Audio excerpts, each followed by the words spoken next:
Today we're doing another Valentine's Day inspired card. Now I am using the Paul Rubens sparkly paper for this one.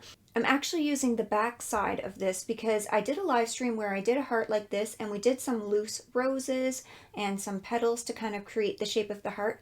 And I wanted to do something again, but doing some different flowers, and I wanted to test out the back side to see how that's going to be. Now I think you can see some of the sparkles over here. Now this is over the whole paper, and in person it is super sparkly. But to get this heart, all I did was just take my ruler here, and I got my 2 points for the middle part of the heart, and then I decided how wide I wanted my heart, and then I just connected the 4 points. So it might not be a perfect heart, but that's how I did it. Now for the flowers in the middle here, I think I'm going to use this red madder, which is a very pinky red, and this violet, which is also a very like warm purple. So I think those are the two colors that I'm going to use, a little bit more watered down for this. Pick whatever colors you want, or you could have multiple colors if you want to use, 3 or 4 colors for this. But I just want to keep these flowers simple and loose, and I'm really loving this pinky red color here. I'm actually just going to bring my jar over because I want this to be watered down a little bit for the technique that we're going to use here. So something like that. And then I'm going to grab my pinky purple color here, and I hope they're going to be a little bit different enough. Yeah. And then we'll get this one watered down a little bit too. And that's what we'll do. Okay, so I've got this done out with pencil, and I've left it dark enough so that you can see my lines. Now, when I go with my flowers, I'm going to try not to go over the lines here. I want to keep all of the flowers inside, and then that way it's going to make it easier to erase my sketch line afterwards, and then we'll just have the flowers creating the heart. So I'm going to go ahead and start with this pinky color. And I taped down the edges because I wasn't sure how much this would buckle. I kind of wish I didn't so I could move it around. So if you're having trouble with these flowers, then, go ahead and don't tape your paper down so you can move it around. But I'm just going to start by doing a few little dots. So we'll start with 3 dots, and we want to leave a little bit of space in the middle. So I'm going to do 3 dots like this, kind of forming a triangle. And then you want to rinse your brush out a little bit, and then you're just going to go in here and pull that pigment out just to create some petals, and they don't have to be perfect.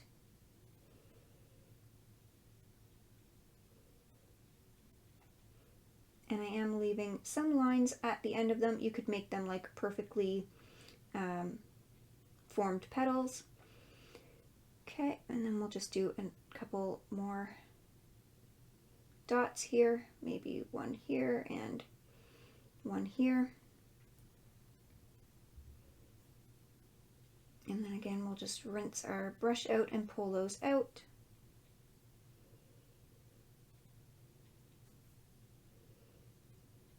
And you know what, I might do another one here just to cover this area too.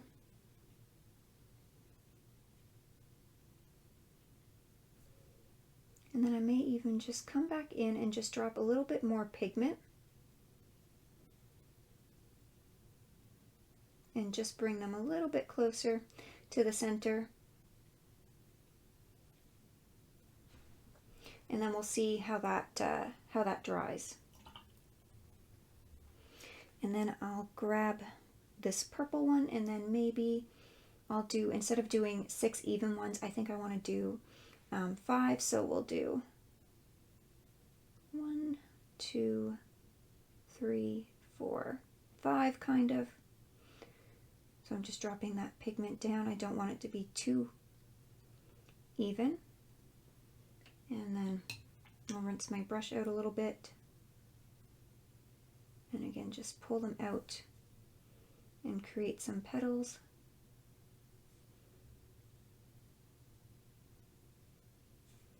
Your petals can be as big or as small.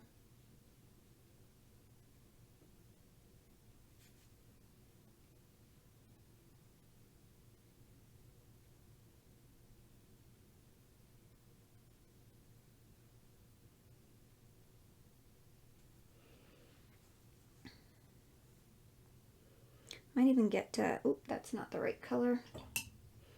A little bit, I'm just going to get that off the palette there. I'm going to get a little bit more concentrated of this purple color, and then I can kind of drop that in there and just see how that's going to spread and bleed. And I'm just going to continue on doing this, so I may end up time-lapsing this a little bit.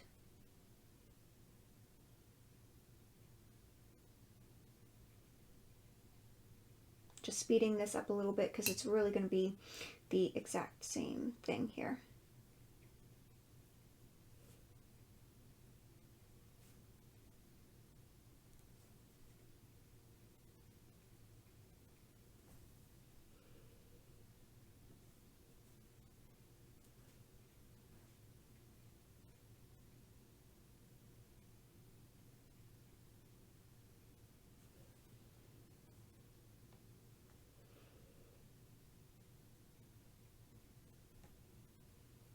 So I thought I'd just come in and do a little voiceover here of just explaining what I'm doing with these flowers. So the first flower that you saw, I ended up putting in 6 petals, but I really only meant to do 5. So the rest of the flowers end up having 5 petals, but I kind of like that one flower just standing out a little bit. But I'm trying to space out the petals a little bit here, and I'm starting with my larger petals, and then I'm going to go smaller and smaller just to fill in some space. And I'm not really worrying if these petals are symmetrical or anything, and actually I think it looks better if they're not, because then some of them look like they're a little bit more angled one way or another, so it makes them look just a little bit more realistic, even though these are really loose petals. And I started trying to dab in some darker color, but I found on this paper it just blended out a little bit too much, or it didn't.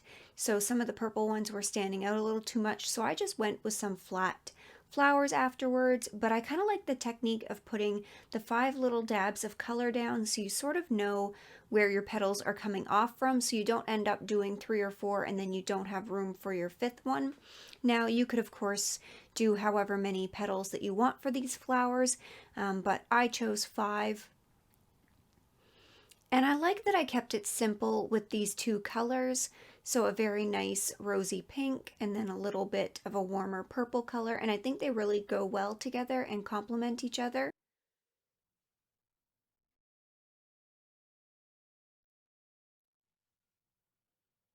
Now, I do have the full version of this available on my Patreon, but it's just the same technique that I'm using over and over. It's sort of a rinse and repeat technique. Let me know in the comments below if you want to see more loose floral cards like this, just simple little things, because I do want to personally get better at them and practice them, especially my leaves. I definitely need to get better at my loose leaves, but this is just so fun and so relaxing, and I thought it was perfect for Valentine's Day as well. Now, another thing I want to just quickly mention here is I'm trying out a new mic. So in the next few videos, my voice might sound slightly different than usual, and I don't know if I have the settings correctly on this mic, so if anything stands out to you, please let me know down below, but just know that it might be a little weird for a couple of videos until I get it figured out. Now you can see I'm just going around filling in the smallest areas with little tiny flowers, and I tried to make the bigger flowers the more concentrated or the darker, and then as I go smaller with the flowers, I'm trying to make them a little bit less concentrated, a little bit more pale, but of course some of them are a little bit darker and some of them are a little bit paler no matter what size they are. Now I'm going to go ahead and put a little dark, like little dots in the center of it, and I think I'm going to use either this burnt sienna or burnt brown. I think I might use the burned brown, but I'm just going to go ahead and mix it in with like the purple here. So I think this was the burnt brown, and I want it to be dark enough. I'm going to grab that purple that I was using, just mix them together.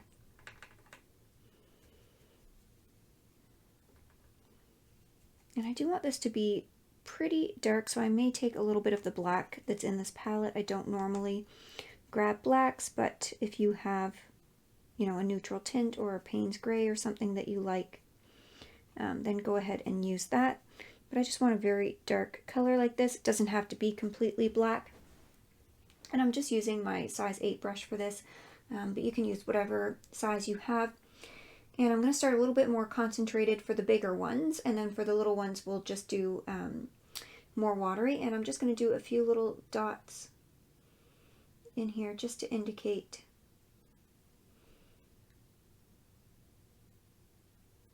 like where the petals are mixing. Some of them can have like 3 dots, some of them could have like 4 or 5.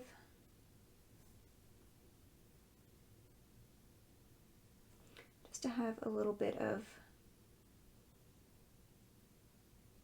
darkness in there.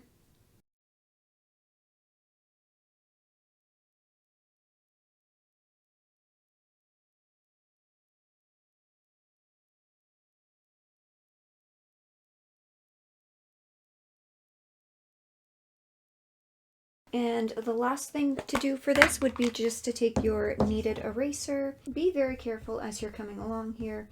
Maybe even wait for this to completely dry, but I'm impatient and I just want to come along and get rid of the eraser marks now, and then I'll show you what it looks like when I'm done. So that's our little heart flower card. I actually really like how this turned out. If you enjoyed this video, then be sure to subscribe and hit the notification bell, and check out this other Valentine's card here. Thank you so much for watching, and I'll see you in the next video.